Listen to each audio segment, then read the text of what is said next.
والذین استجابوا لربہم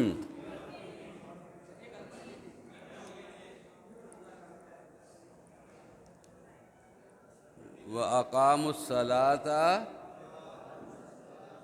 وأمرهم شورى بینہم ومما رزقناہم ينفقون۔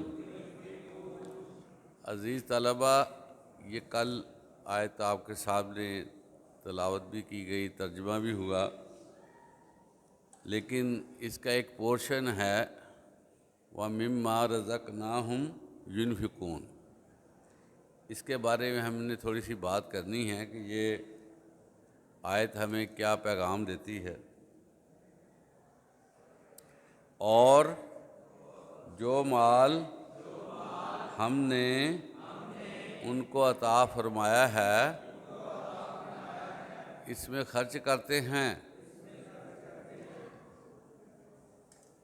یہ جو خرچ کرنے کے حوالے سے آیات ہیں، یہ قرآن مجید میں جگہ جگہ آ رہی ہیں، جہاں اللہ تعالیٰ نے اہل ایمان کو نماز کے بارے میں ترغیب دی ہے اور حکم صادر فرمایا ہے، وہیں اللہ تعالیٰ نے اپنی راہ میں بانٹنے کا بھی حکم دیا ہے۔ عزیز طلبہ، انسان جسمانی طور پر محنت کر سکتا ہے، کرتے ہیں، لیکن جب اللہ کی راہ میں خرچ کرنے کا وقت آتا ہے تو اس میں اکثریت بخل اختیار کر لیتی ہے، کنجوسی پہ آ جاتی ہے۔ ہم اپنے گھروں میں دیکھیں، بہت سے ایسے اخراجات ہیں جن کے بغیر گزارا ہو سکتا ہے۔ شادی بیاہ کے موقع پر بھی بہت ساری ہماری رسومات ہیں جس کی وجہ سے بڑے بڑے خرچے ہو جاتے ہیں، لیکن جب کسی کی ہیلپ کی باری آتی ہے تو ہماری جیب جو ہے وہ سمٹتی ہے، حوصلہ نہیں پڑتا۔ اب دیکھیں کہ ہمارے اخراجات کتنے ہیں اور ہم مسجد کی کتنی خدمت کرتے ہیں۔ اسی طرح جو مخلص لوگ ہیں، جو مساکین ہیں، ان کی کتنی خدمت کی جاتی ہے۔ جو بھی رزق ہے اللہ نے جس جس کو دیا ہوا ہے، وہ اصل میں ایک آزمائش ہے، اور جو لوگ اس میں اللہ کی راہ میں بانٹ دیتے ہیں، اللہ تعالیٰ ان کو اور عنایت فرما دیتا ہے۔ قرآن مجید میں اللہ تعالیٰ فرماتے ہیں، کون ہے جو اللہ کو قرض دے، اللہ تعالیٰ ان کو بڑھا چڑھا کر واپس کرے گا۔ قرض سے کیا مراد ہے کہ اللہ کی راہ میں دو، اللہ اس کو ڈپازٹ کرتا ہے اور پھر وہ تمہیں دنیا میں اور آخرت میں بہت زیادہ بڑھا چڑھا کر وہ واپس کرتا ہے۔ اس سے پہلے بھی آپ کو یہ بتایا گیا تھا کہ ایک بندے نے ایک کھجور یا اس کا کچھ حصہ اللہ کی راہ میں دیا تو قیامت کے دن اس کو دکھایا جائے گا کہ وہی حصہ پہاڑ کی شکل میں چلا جائے گا، نیکیاں اتنی کر دی جائیں گی۔ اسی طرح جو بندہ اللہ کی راہ میں دیتا ہے اس کو کم از کم 10 گنا ثواب ہوتا ہے، اور پھر یہ جو ثواب ہے یہ 70 پہ چلا جاتا ہے، پھر 700 پہ چلا جاتا ہے، اور پھر انلمیٹڈ اس کا ثواب ہوتا ہے۔ تو اللہ تعالیٰ چاہتے ہیں کہ میرے بندے میں بخل نہ ہو۔ یہ بہت کبھی برائی ہے بخل کا ہونا۔ ایک طرف ہم اعلیٰ معیار کا نظام زندگی رکھیں اپنے لیے، دوسروں کو بنیادی ان کی ضروریات بھی نہ پوری ہو سکیں، تو یہ بڑا عجیب سا لگتا ہے۔ اور یہ بھی میں آپ کو بتاؤں کہ یہ جو انسان ہے نا، یہ کوئی پرائے نہیں ہے، بلکہ یہ اللہ کا کنبہ ہے۔ جو اللہ پر یقین رکھتا ہے اس کو چاہیے کہ اللہ کے کنبے کا بھی خیال رکھے، اور جتنا ہو سکتا ہے لوگوں کو ہیلپ کرے، لوگوں کی ضروریات کا خیال رکھے۔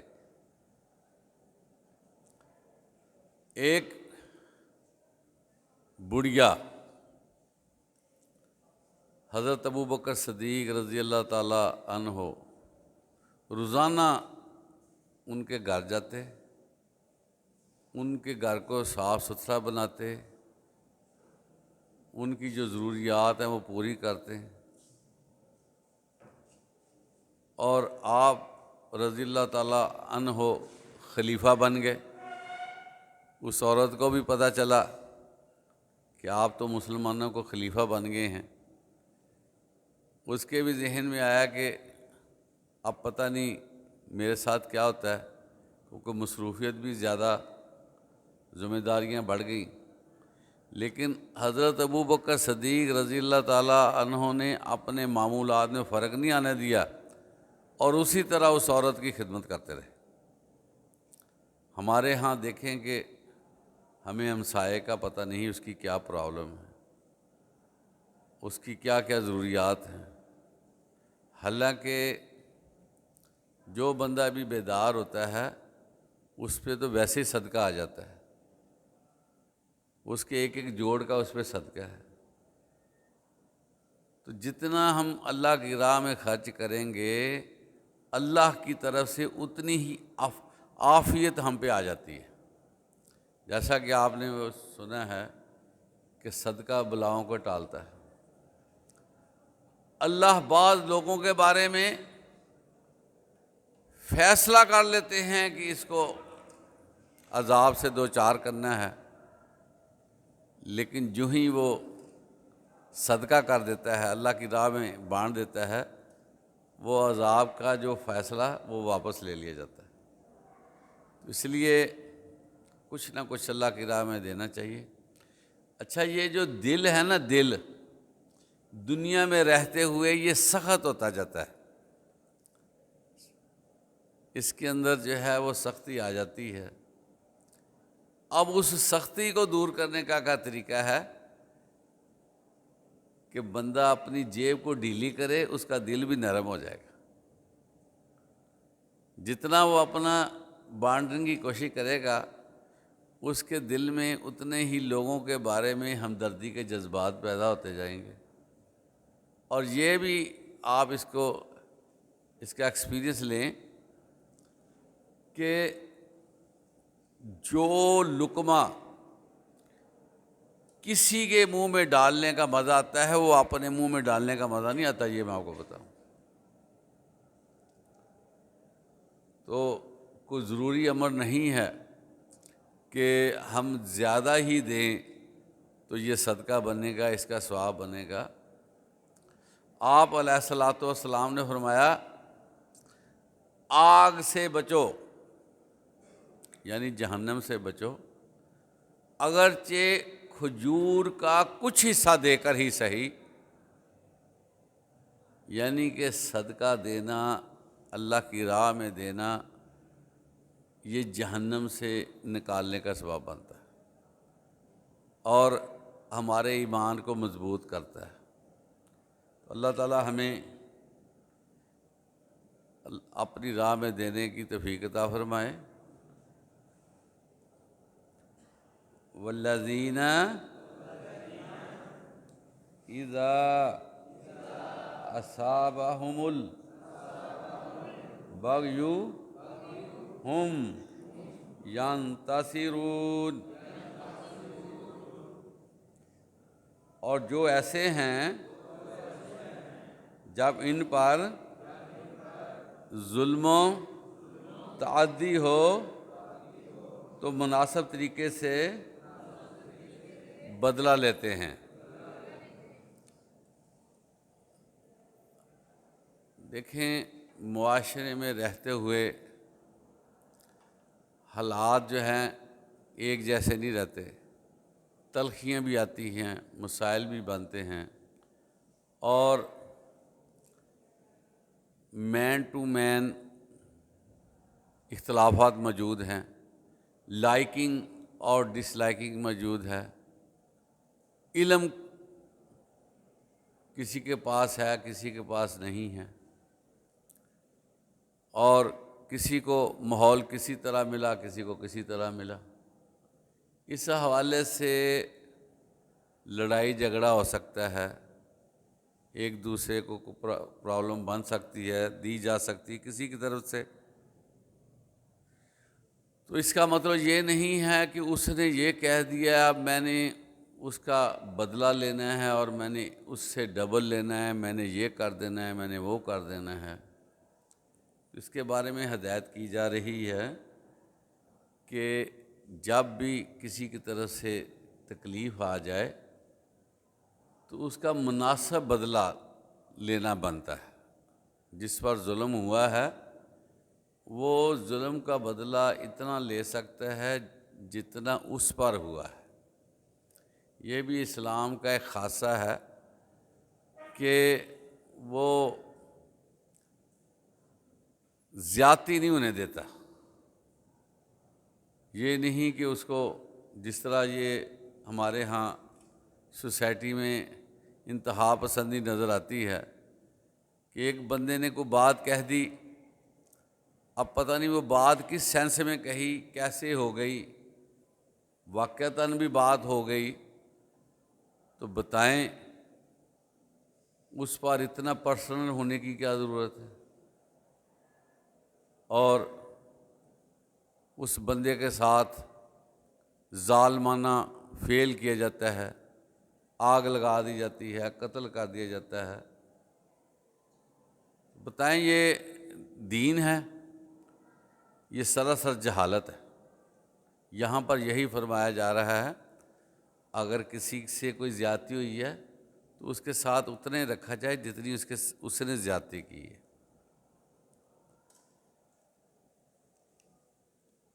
وَجَزَاءُ سَيِّئَةٍ سَيِّئَةٌ مِثْلُهَا فَمَنْ عَفَا وَأَصْلَحَ فَأَجْرُهُ عَلَى اللَّهِ إِنَّهُ لَا يُحِبُّ الظَّالِمِينَ۔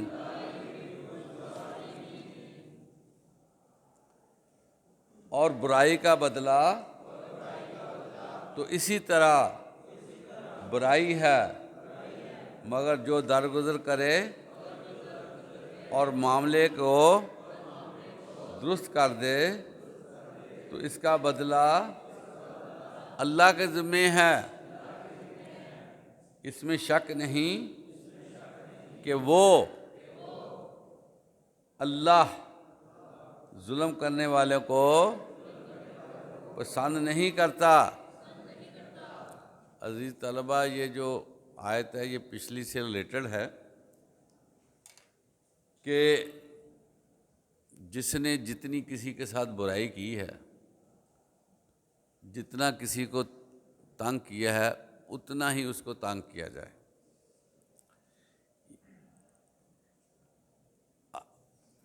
دین جو ہے نا، دین یہ انسانی فطرت کے مطابق ہے۔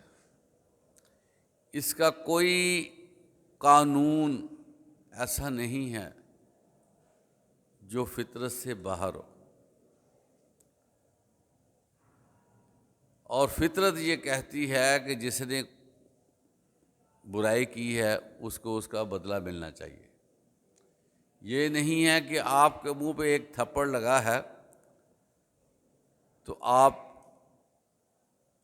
دوسری گال اس کی طرف کر دیں گے ایک اور لگا دو، بلکہ تھپڑ لگا ہے تو تھپڑ کا جواب تھپڑ سے ہونا چاہیے۔ اور ایسے ہی ہوتا ہے، جب سے دنیا بنی ہے ایسے ہی ہوا ہے، اور یہ نہیں ہو سکتا کہ کوئی کسی بندے کے منہ پہ تھپڑ لگے وہ دوسری گال اس کی طرف کر دے کہ ایک اور لگا دو۔ ہاں، اسلام کہتا ہے کہ ایک تھپڑ ہے تو ایک تھپڑ کا جواب ایک تھپڑ سے ہونا چاہیے، لیکن اس کے بعد ہمارا دین ہمیں احسان کی طرف لے کر جاتا ہے۔ وہ آپ نے سبجیکٹ اسلامیات میں پڑھا ہوگا، عدل و احسان پڑھا ہے نا، میرا 10th میں یا 9th میں اس طرح کا، تو اس میں یہی بات ہے، ایک ہے عدل برابر، لیکن ایک ہے احسان کہ آپ کا رائٹ بنتا ہے آپ اس کو معاف کر دیں۔ یہ ہے تقویٰ اور یہ ہے اللہ پر ایمان، اور اس عمل سے ہمارا ایمان اور بڑھ جائے گا۔ یہ اگر ہم معاف کرنا شروع کر دیں تو اس میں ہمارے اندر خوبیاں پیدا ہو جائیں گی۔ ہر نیکی بندے کے اندر خوبی پیدا کرتی ہے، تو جتنی نیکی ہم کمائیں گے اتنی خوبیاں ہمیں ملتی جائیں گی۔ اور یہ بہت بڑی خوبی کہ بندہ حق رکھتا ہے لیکن وہ معاف کر دے، اور اللہ تعالیٰ کہتے ہیں کہ یہ جو اس کا فعل ہے یہ بھی ضائع نہیں ہوگا، اس کا اجر دیا جائے گا۔ عام طور پر ایک لفظ بولا جاتا ہے آجر اور اجیر۔ آجر ہوتا ہے جو کام کروانے والا ہوتا ہے، اجیر ہوتا ہے جس سے کام کروایا جاتا ہے، اور اجرت جو اس کا معاوضہ دیا جاتا ہے۔ یہاں پر اللہ تعالیٰ فرما رہے ہیں فَأَجْرُهُ عَلَى اللَّهِ، کہ اس کا اجر، اس کا معاوضہ جو ہے وہ اللہ کے پاس ہے۔ یعنی کہ جو بندہ معاف کر دے گا نا، وقتی طور پہ تو اس نے معاف کر دیا، لیکن اس نے اپنی جو اجرت ہے ڈپازٹ کروا دی ہے اللہ کے پاس۔ تو آپ کو پتہ ہے کہ اللہ شہنشاہوں کا شہنشاہ ہے، تو جب شہنشاہ اس کا افزانہ دے گا وہ تھوڑا تو نہیں دے گا، پھر وہ اپنی شان کے مطابق عطا فرمائے گا۔ تو اس لیے اگر معاف کر دیا جائے نا تو اس کا افزانہ بہت بڑی مقدار میں مل جائے گا۔ اور یہ چیزیں ہمارے ساتھ ہوتی رہتی ہیں، اور یہ ضروری نہیں ہے کسی نے کوئی فزیکلی ہمیں ٹچ کر دیا ہے، مارا ہے، یا جو ہے نا وہ ہمیں نقصان دے دیا ہے۔ زبان کا بھی نقصان ہوتا ہے، بڑی بڑی دل خراش باتیں سامنے آ جاتی ہیں، ایلیگیشن سامنے آ جاتے ہیں، جھوٹی باتیں سامنے آ جاتی ہیں، اور ریئیکشن کرنے کو بڑا دل چاہتا ہے، لیکن اس صورت میں جو لوگ برداشت کر لیتے ہیں اور اپنا معاملہ اللہ کی طرف لے جاتے ہیں تو پھر اللہ تعالیٰ ان کو بہت بڑا اجر بھی دے گا اور ان کا فیصلہ بھی کرے گا۔ جو بندہ جو ایکٹ کرتا ہے نا، کام کرتا ہے، فعل کرتا ہے، وہ اس کا جو ہے نا وہ لکھ لیا جاتا ہے، اس کے ڈیسیژن ہونے ہیں، وہ ڈیسیژن کے بغیر نہیں چلنا۔ بندے کی ہر بات جو ہے نا وہ لکھی جاتی ہے، اور جس کے ڈیسیژن ہونے ہیں وہ ڈیسیژن کیے جائے گا۔ حتیٰ کہ آپ دیکھیں کہ جانوروں کا حساب کوئی نہیں ہے، لیکن ایک سینگ والی بکری ہے، وہ بغیر سینگ کے بکری کو مارتی ہے اپنا سینگ، قیامت کے دن ان کو اٹھایا جائے گا اور اس بکری کو سینگ دیے جائیں گے جس کے پاس نہیں تھا، وہ بھی اس کو مارے گی۔ کتنا سینسیٹیو نظام ہے۔ ہم سمجھتے ہیں بس ٹھیک ہے، جو ہو گیا سو ہو گیا. نہیں، یہ ریکارڈڈ چیزیں ہیں، یہ ختم نہیں ہو سکتی، کوئی چیز ختم نہیں ہونی. آپ دیکھیں اتنا جو ہے نا یہ سینسیٹیو نظام ہے، قیامت کے دن ہر چیز کا نتھر کر سامنے آ جائے گی، ہر چیز ٹرانسپیرنٹ ہوگی. وَمَن يَعْمَلْ مِثْقَالَ ذَرَّةٍ خَيْرٍ يَرَهُ وَمَن يَعْمَلْ مِثْقَالَ ذَرَّةٍ شَرًّا يَرَهُ. جس نے ذرہ برابر نیکی کی، ذرے ہیں جو یہ دھوپ سے اندر کو آتے ہیں، دیکھا نا، جو وہ ذرے ہیں، میں آپ کو بتاؤں، جو ہاتھ کو ٹچ نہیں کر سکتے لیکن نظر آتے ہیں. وہ اچھا بندہ کو کرے گا نا، اس کو ملے گا.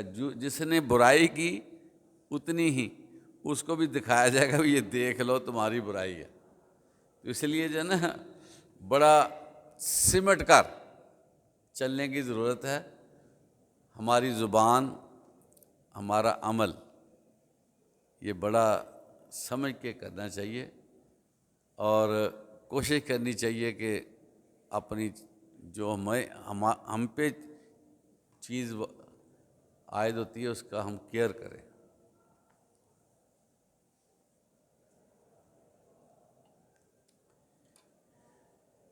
انما السبیل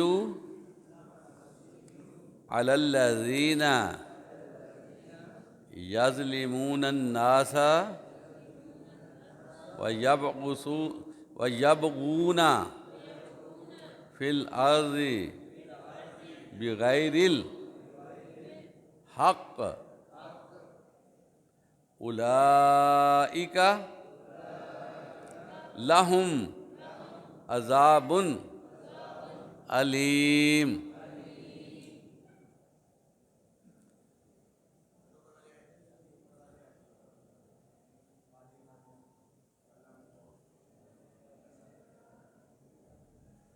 وَلَمَنِ انتَصَرَ بَعْدَ ظُلْمِهِ فَأُولَئِکَ مَا عَلَیہم من سبیل. اور جس پر ظلم ہوا ہو اگر وہ اس کے بعد انتقام لے تو ایسے لوگوں پر کچھ الزام نہیں. الزام تو ان لوگوں پر ہے جو لوگوں پر ظلم کرتے ہیں اور ملک میں ناحق فساد پھیلاتے ہیں. یہی لوگ ہیں جن کو تکلیف دینے والا عذاب ہوگا. عزیز طلبہ، یہاں پر بھی میتھمیٹیکلی بات ہوئی ہے، حساب کتاب سے بات ہوئی ہے کہ اگر کسی پر ظلم ہوا ہے اور وہ انتقام لیتا ہے تو پھر اس پر کوئی الزام نہیں آ سکتا. الزام تو اس پر آئے گا جو لوگوں پر ظلم کرتے ہیں. دیکھیں نا، الفتنۃ اشد من القتل، یہ جو فتنہ ہے یہ قتل سے شدید تر ہے. تو صاف ظاہر ہے جس نے شروع کی بات، کام تو اس نے خراب کیا. بعض اوقات ہوتا ہے چھوٹی سی بات کوئی بندہ شروع کر دیتا ہے، اس کا پھر نتیجہ بڑا بھیانک نظر آتا ہے، اور یہ جو بھیانک نتیجہ اسی پہ جائے گا کہ اس نے شروع کیا. اس لیے کہا گیا کہ یہ جو فتنہ ہے یہ قتل سے بھی شدید تر ہے، کیونکہ فتنے سے پھر ایک قتل نہیں ہوتا، کئی قتل ہو جاتے ہیں. اس لیے جو ہے نا تھوڑا سا احتیاط کی ضرورت یہاں فرمایا جا رہا ہے کہ جس پہ ظلم ہوا ہے اس نے انتقام لیا ہے، وہ اس پہ الزام نہیں ہے. لیکن جو بندہ شروع کرتا ہے سارا الزام اسی پر ہوگا. اور اس کے لیے جو ہے وہ تکلیف دینے والا عذاب تیار کر رکھا ہے۔ اللہ تعالی ہمیں صحیح طریقے سے زندگی گزارنے کی توفیق عطا فرمائے۔ وآخر دعوانا الحمدللہ رب العالمین۔